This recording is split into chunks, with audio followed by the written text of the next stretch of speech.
All right, good afternoon, everyone, and welcome to today's webinar.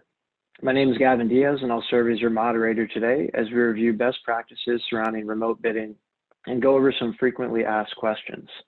Before we get started, I would like to address some housekeeping items. Throughout today's webinar, you will be muted.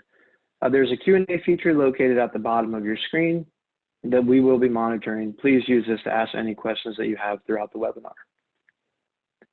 We will address as many questions as we can. Any questions that we're not able to address in the time frame today will go out and be answered as you receive that information in about a week or so. Finally, please understand that we're all using Zoom with different internet connections, which may bring some challenges. You may experience connection issues, but please know that a recording of this webinar will be made available to everyone next week. Speaking of challenges with remote work, if you hear any barking, I would like to apologize ahead of time for my dog Scout. She's just protecting me from the evil mail couriers. All right, let's go ahead and jump in for introductions. Along with myself, Gavin Diaz, I have Joey Meyer, our Assistant Director today. Joining us, Joey has over 10 years of experience at Infotech and has most recently led a team of account managers with a focus on e-construction, including electronic bidding. I have worked with Infotech for over 7 years with a focus on training, support, and implementation for online solicitation management. Scout has nearly 5 years of fetch experience, but her knowledge of electronic bidding is primitive. Okay, just some agenda topics to go over today, what we'll be covering. We're going to start off with a high-level summary of what Infotech has seen in the industry before we jump into a frequently asked questions FAQ style presentation, which will cover 3 questions from each of the following topics: a high level or general overview of what electronic bidding is, advertising, answering, and accepting. The general category will cover high level details about electronic bidding, and then we'll discuss the 3 different phases that I just mentioned: advertising or releasing solicitations, answering or vendors responding to those solicitations, and accepting or the agency opening those solicitations. Finally, we will try to get to everyone's questions at the end. Please remember to use the Q&A feature within Zoom, and we promise that if we do not get to your question, we will still address it in the follow-up email that will include a copy of the recording. Okay, let's jump right in. So, industry summary. Our current user community has already adopted electronic bidding prior to this pandemic has been mostly business as usual from our understanding. Some of the changes that we have heard from them are surrounding mandating the submission of electronic bids and mandating the downloading of plans, specifications, as opposed to going into a local office to pick those up. The main reason surrounding this, as you can probably imagine, is a lot of those offices still remain closed or remained closed up until a week or 2 ago. Some of our agencies have also, we've seen changes from them in adopting video conferencing tools such as YouTube Live, Facebook Live, WebEx, Zoom, like we're using today, to handle some of those bid openings so that they could still open them in a public format. Since COVID-19 became a pandemic and physical distancing measures were put into place around the country, Infotech has seen an over 1,000% increase in interest around electronic bidding and has provided more demonstrations in the last month and a half than in all of 2019. We've seen around 25 new agencies adopt electronic bidding, as well as consultants so far in 2020. Some concerns that we have heard from the industry, specifically from our Department of Transportation agencies, are related to the gas tax funding. However, they don't anticipate that this will go into effect until after fiscal year 2021. So nothing in the next 12 to 13 months that they anticipate would affect budget or projects. Okay, let's go ahead and jump right in. So Joey, what is cloud-based solicitation management and why have we seen agencies adopt it? Thanks, Gavin. Hey, everyone. So what we're really talking about is public agencies or engineering firms and their bidder community completing normal tasks like drafting, advertising, the release of addenda, a Q&A period with a deadline, then of course submitting and opening responses, but all of this being done in a standard web browser. And this is instead of bidders printing and filling out in wet ink and hiring or hand delivering a response. And here we've got a map here to show our industry presence, just to communicate that this is not a new process. This got started in '97. We like to tout the beginning of electronic bidding, working in the transportation industry and spreading out to all types of public agencies, municipal, city, county, schools, universities. And this is really covering all types of solicitations, not just low bid, but seeing qualification based, proposal based. And I've always liked how FHWA, Federal Highway Administration, and one of their recent ROI studies categorizes actually 3 levels of online bidding. And that first level they categorize is called nascent. And that's just agencies adopting a completely paper-based process. The second level they like to communicate is an intermediate state of online bidding, which includes some online distribution of plans and specs, notice to contractors, the basic documents that would need to be either printed off or downloaded on their website, but still requiring bidders to hand deliver or mail in a hard copy response to a physical location. And then the third level that FHWA spells out is mature. And that level 3 is centered around giving their contractor community and the agency to handle the submission and bid opening in an online format. So with those 3 levels in place, it's always good to think about what level are you at, where are gaps in your process, and where does electronic bidding fit in? So we've obviously seen a large increase in interest, Joey, that I had just mentioned, but is there a reason to do this outside of the pandemic? I think the 200 plus public agencies we work with will tell you absolutely yes, and even more so to work effectively while being remote. Before all this, we've been approached with several issues and inefficiencies with a paper-based process, especially when the public agency has a large vendor community that they're having come in and drop off the submissions. Just to share a few examples, we had a county in Minnesota approach us about a bid error because of a math calculation. They disqualified that bidder. That bidder would have been the low bid, but because of their requirements, their municipal charter, they had to disqualify that bidder and move on to the next respondents, which the difference was 100,000. So they're looking for a mechanism to ensure those bidders were including all the requirements, not just math calculations, but acknowledging addenda, including all the required fields, subcontractor listings, bid bond, so that they're not dealing with a opportunity cost of 100,000, which was in their case. Another example I like to share is a county in California.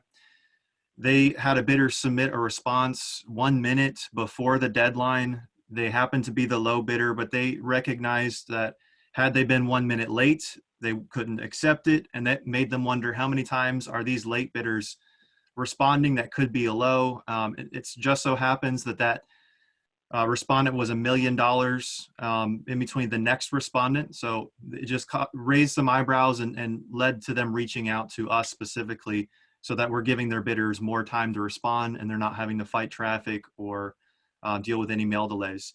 Another similar case in Oklahoma, we were approached about bidders getting in truck crashes because of icy roads, weather being an issue, causing late submission. So again, multiple agencies, even outside of the pandemic, looking to overcome those common risks of losing out the potential bids they could receive, but also ensure their bidders have enough resources and time to submit their responses.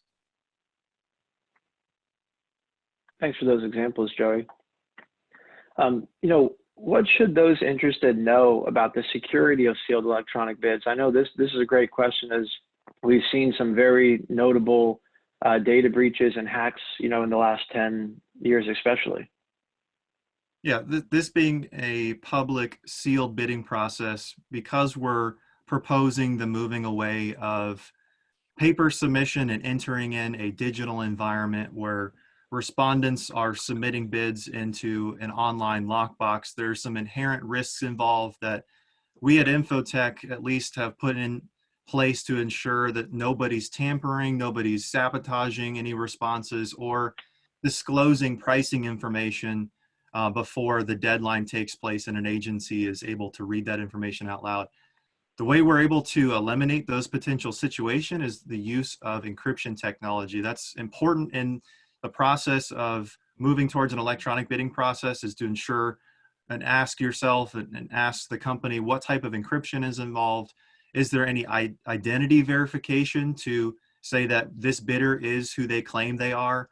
And to mimic the sealed concept, you have to ensure bidders aren't able to see each other's responses. The third-party electronic bidding service does not have a way to access the encrypted lockbox. And then the agency not having the ability to view or disclose information before that deadline. All those mechanisms need to be in place to keep that process smooth and the sealed requirements met at the city, county, or state level. Thanks, Joey. That was a great general overview. Now kind of jumping into the advertising phase, or an agency publishing a solicitation. How would agencies incorporate their unique requirements? I know that this is something that most agencies, have their own special, unique forms that they utilize. So how do they ensure that electronic bidding can meet that need? Right. So we recognize that each bid or proposal package has its own format and required forms that must be filled out. Our goal is to create an online version of those required forms through a form builder, which we would call a bid or proposal template for whatever various type of solicitation the agency has. If it's a low bid, a qualification-based bid, or best value bid that has different forms and formats. And the reason we rely on an online version where bidders are typing out responses with their keyboard, using the web browser, and signing with electronic signature. And you can see how these screenshots where bidders are entering in responses, or the agency uploading documents and creating a bid schedule.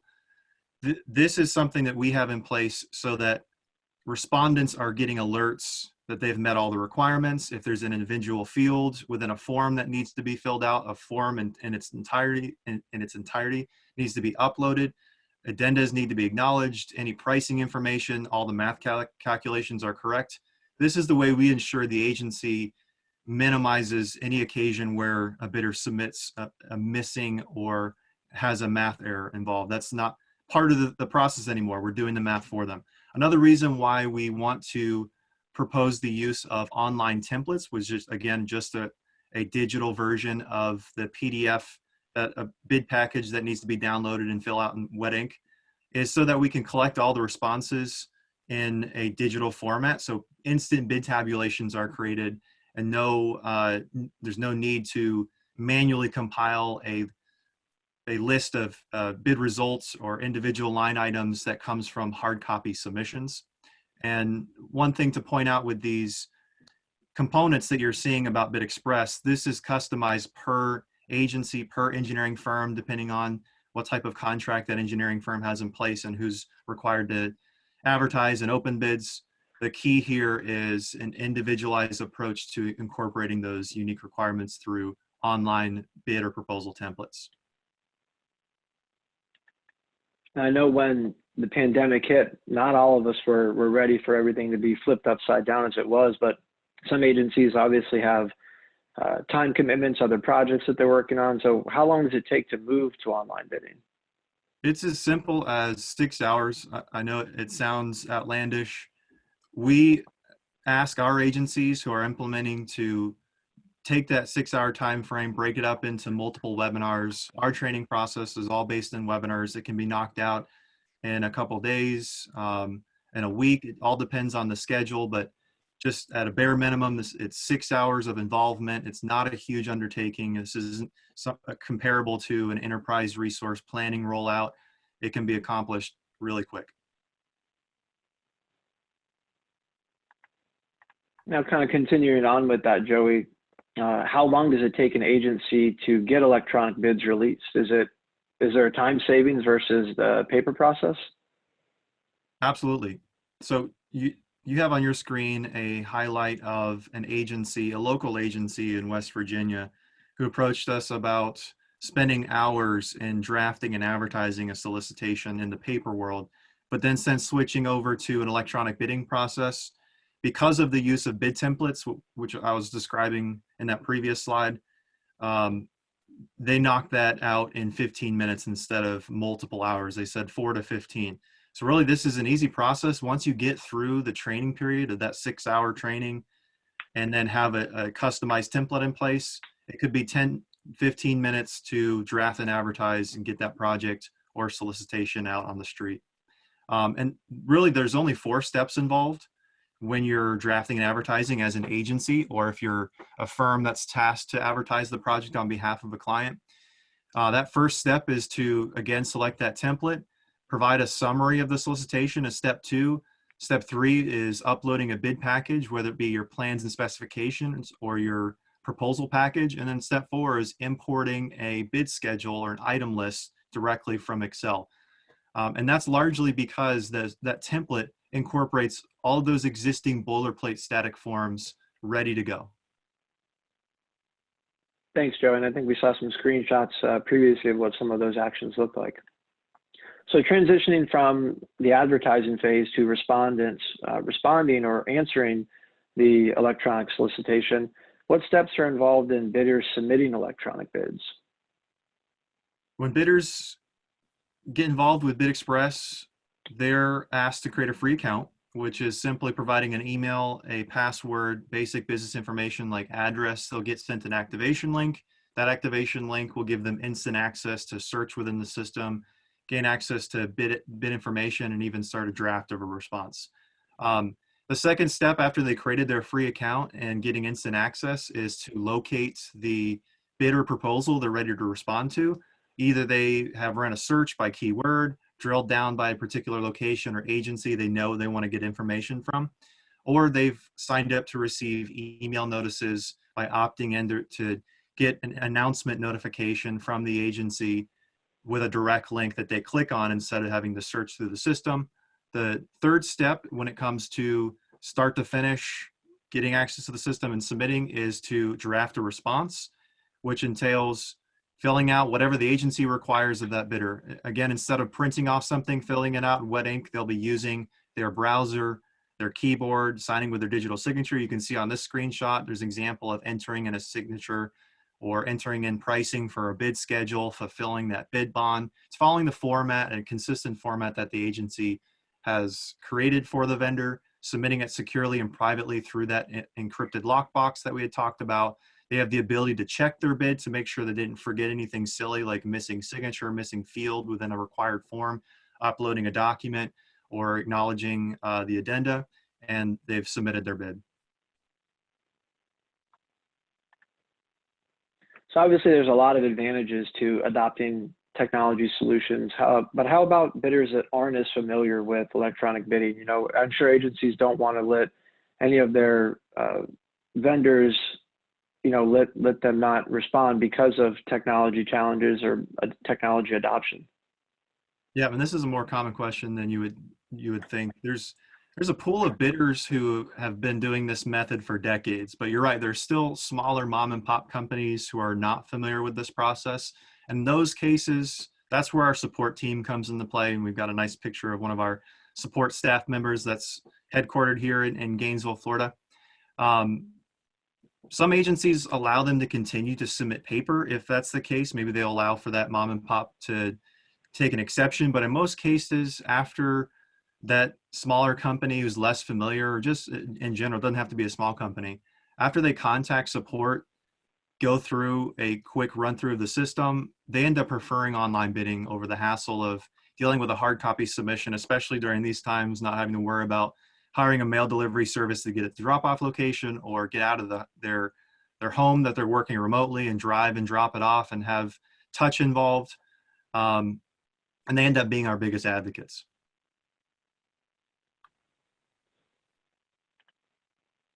So how would those agencies ensure a smooth transition as they move to electronic bidding, as they adopt a process like this?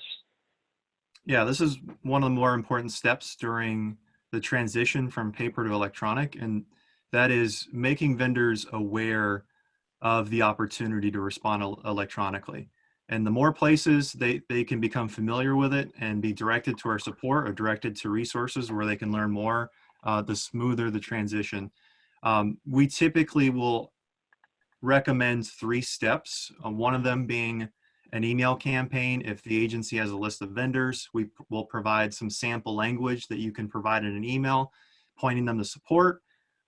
We see many times the agency providing a link to submitting bids electronically through our service so that they know when they download bid information, maybe off the agency's website, they can at least click the link to begin taking the next steps for drafting a response. And the third area we usually recommend is updating the bid package. So wherever you would see a physical address, a location that a bidder would need to drive in and drop off or hire a delivery service to get to that location, that would be removed and electronic bidding instructions would be provided, pointing them to a web address and a link to our customer support, which is available from 7 a.m. to 8 p.m. Monday through Friday, either phone, email, and soon chat.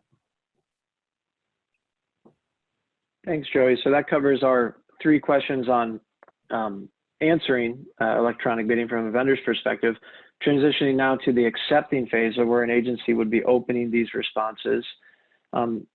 How do other agencies manage these bid openings remotely? I know this is something agencies are probably especially interested right now as the distancing measures have put in place. A lot of offices are closed to the public. Yeah, I concur. Every conversation I've had with an agency investigating this path, we have our staff working remotely. We need to be able to conduct these smoothly, effectively from our home office. And you had mentioned earlier, Gavin, that we're seeing our community move to either adopting a paid webinar broadcasting tool like this service, Zoom, WebEx, GoToMeeting, or even using some of the free services. We've got a couple of agencies in Ohio and California who are using YouTube Live and Facebook just because those are 3 free systems that they can use to broadcast live bid opening. Dependent on municipal charter, we have some agencies been able to not even have to use any type of broadcasting tool. And because electronic bidding, especially with Bid Express, will publish the results immediately, vendors can wait for a ding on their cell phone, look and see that there's a link that will take them to the results made available publicly on our website, and they can see apparent bid results, bid tabulations, and anything else the agency wants to be making available publicly to their bidders list, plan holders list, or any of their bidder constituents. So once they've made those results available, they can then export that information out to their servers, store it in their own format, or continue to store it online where bidders can access past information for the duration of their use of the system. So it really comes down to having access to the internet, where you're required, if you're opening bids at home, having Wi-Fi, as long as they have access to Wi-Fi, pulling up that browser, that you can read aloud those responses for any of those public requirements and move on to the evaluation and award phase. Thanks, Joey. And this is a good question, I think, both for agencies interested in taking this approach for remote bidding or agencies that have been utilizing remote bidding for some time. Is what are your thoughts on taking paper submissions or eliminating paper submissions, or taking a phased approach on that? Yeah, and I'm sure for those of our customer users that decided to join this session, this is a topic of conversation internally. We've seen a major move with our existing community who previously was offering electronic bidding as an option to vendors, allowing bidders to either submit on paper or submit electronically, move to completely paper-free, online-only electronic bidding.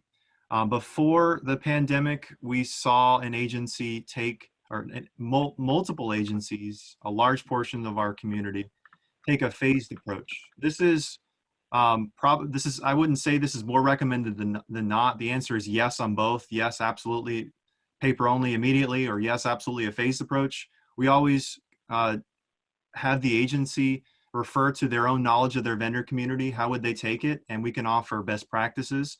The majority of agencies have taken a phased approach before the pandemic. And now that we're seeing agencies talk to us, it's implementing as a required only and no more paper submission. But for the phased approach, we've seen agencies adopt a threshold. So for any bid over $1 million, that's required to be an electronic submission. All other responses are optional. We've seen agencies establish within 2 months will allow bidders to either submit an online version or a paper submission. And then once that month deadline has taken place, only take electronic bidding. And then we've even seen agencies establish for certain RFP, for all RFPs or for only construction, we're only doing electronic bidding and not accepting paper. So it really comes down to the agency knowing their community better than we do, and we can communicate what's worked from what we've seen in our 20-year history in doing electronic bidding. That's some great points, Joe, and especially mitigating or eliminating some of those risk factors with the higher dollar volume projects or the more complex projects. So finishing out our last slide here on accepting electronic submissions, could you talk a little bit about, technology itself sometimes can be a little bit scary. There's often objections due to system availability, learning a new system, and then just general, I think, confusion around what the technology is. So can you talk a little bit about those common fears that we see? Sure. So there's a couple of things I can mention here. I'll give sort of a lightning round response to this since there's definitely a lot going on with these questions. In terms of internet outages, one simple answer I always give is if your Wi-Fi is having issues, you can log in from your phone. Since electronic bidding being a online platform, you can use your phone, laptop, tablet to log into the system. Just use LTE data to download those responses, and you can read those aloud. When it comes to availability, we have AWS, Amazon Web Services, as our hosting third party, and we have multiple availability zones where if one availability zone happens to go down, it'll move over to another availability zone. And we even have Google backing up as another third-party hosting tool to ensure all that data is being backed up hourly, and we're able to keep the system available, at least on our end, at 99.997% availability. Zero lost bids when it comes to have we ever lost any bids because of some system failure? And no, that's because of the infrastructure we have in place with AWS, Google, and even our own servers. Learning curve, I would say, going back to implementation time frame, it's 6 hours commitment. We can even make that faster depending on your time frame. And because you have access to customer support, you can call in at any time, and we'll walk you through what you need. If you forgot something during the training session, we really don't expect you to become experts after a couple of hours of training in the system. We'll be there to walk you through what you need to do in a webinar. And it takes 15 minutes to advertise. So it's not, again, a huge undertaking when it comes to implementing an online bidding process. Thanks for that, Joey. So I'm just going to wrap this up a little bit before we jump into any kind of questions. So just some next steps I want agencies, attendees, consultants, everyone that's with us today to think about. So, specifically for you, is this the right time to look at going to remote bidding, remote electronic bidding? Obviously you're here, so there are some concerns, possible interests that you have. I think the most important thing there is to establish a priority. So how important is this for your agency right now? Moving on from that, once you've determined that it is a priority for you, how do you build a business case internally for this? So Infotech has resources, federal highways, return on investment, e-construction studies that we'd be more than happy to share. Deciding if this fits into your process specifically. Joey, you had touched on unique requirements earlier. Infotech is also, happy to set up a personalized webinar where agencies or consultants can see their specific requirements through BidExpress in an electronic format and see how that process would look for them. Also, due to the pandemic, we are offering a free trial of BidExpress where agencies can sign up at no cost for the service. And then lastly, talking a little bit about eliminating paper bidding. You mentioned going mandatory. That's something that we're seeing a lot of interest around due to, just availability of certain offices. So if there's cases to be made for going mandatory and requiring electronic bidding, Infotech can certainly be a resource as well for agencies that are interested in exploring that route. Thanks again, Joey. We'll now address some questions that were submitted during the Q&A presentation. Again, if you have any questions, please feel free to utilize that Q&A feature. We will answer those questions as they come in. And if we cannot get to your question, we will ensure that it goes out with the recording next week. All right. So I'm just going to pull my questions up here now, Joey. The first question that I see that I'd like to address is someone is asking, I've recently heard about some agencies responding to the COVID crisis by attempting to use an email-based process for bid management. Can you comment on any concerns or considerations to think about regarding such a system? So email, I think the person asking the question recognizes that that is not there are risks involved with using that type of format.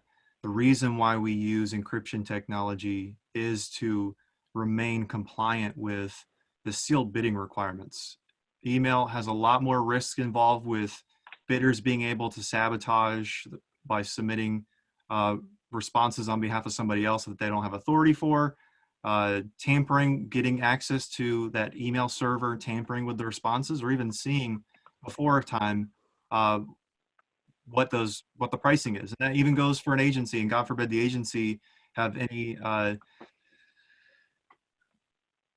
false disclosure of those pricing beforehand. We wouldn't want the agency to disclose that information or know what they're seeing in that submission before the deadline. So email is not, in our opinion, going to be an appropriate format for taking bids. We have seen agencies do that, and they have mechanisms to apparently cover those risks, but wherever you are taking sealed required bid responses, encryption needs to be in play. Thanks, Joey. The next question I'd like to address says, if I sign up for electronic bidding, who owns the data, Infotech or my agency?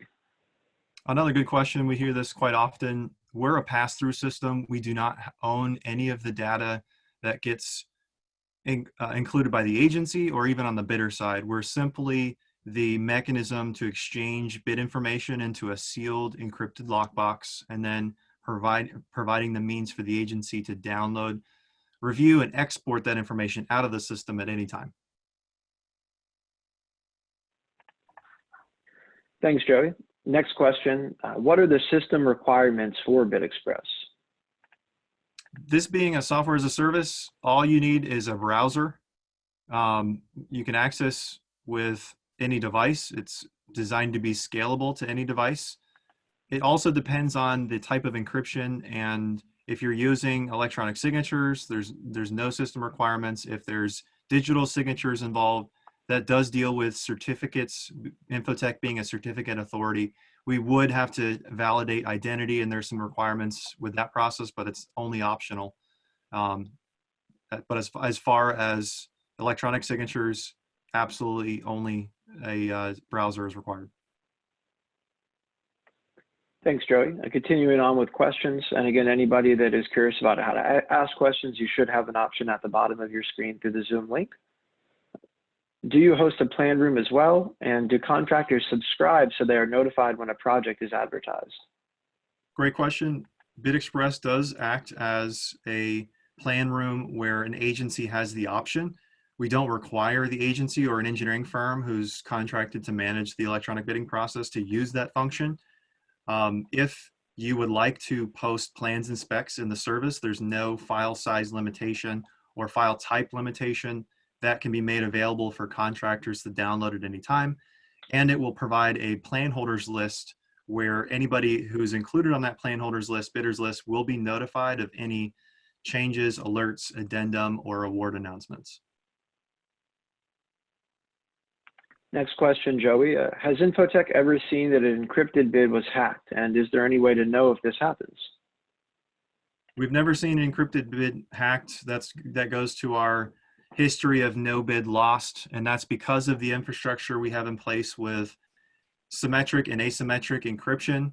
And you can tell if you go into your browser and you see on a website that there's an HTTPS, if there's an S at the end, that means encryption is involved with the exchange of data through browsers. So because of those processes and protocols for security we have in place, we've never seen a bid hacked.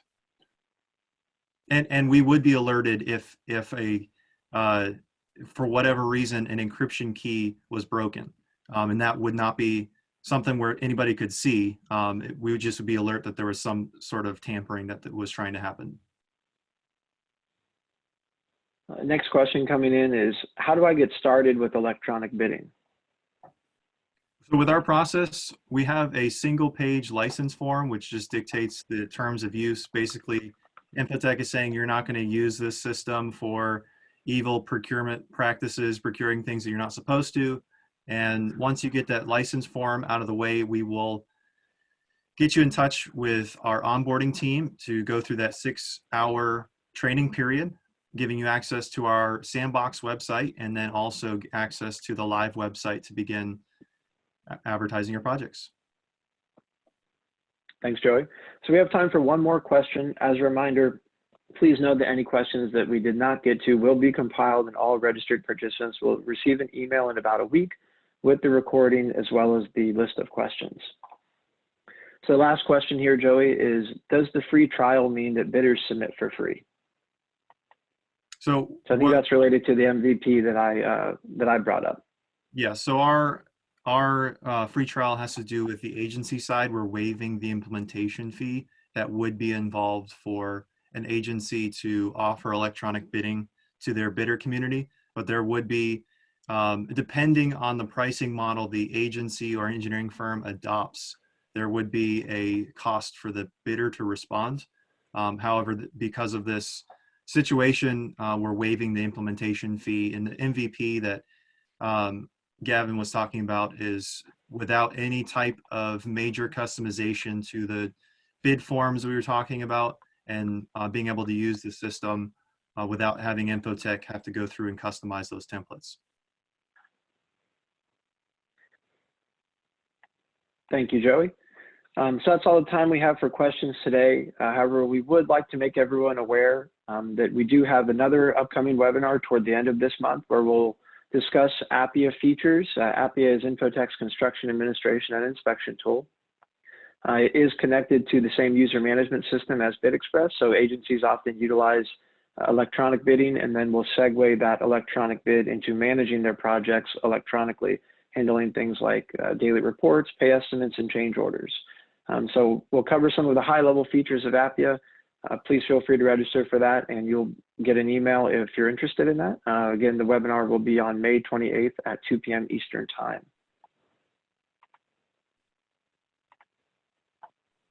Thanks again, everyone, for joining us. If you have questions, again, please feel free to contact Joey or myself, and also be on the lookout for an email with the survey to help us improve future webinars. We really appreciate everyone's time today. I think we got through some really great content. We got some great questions from the attendees. Have a good afternoon, and remember to wash your hands.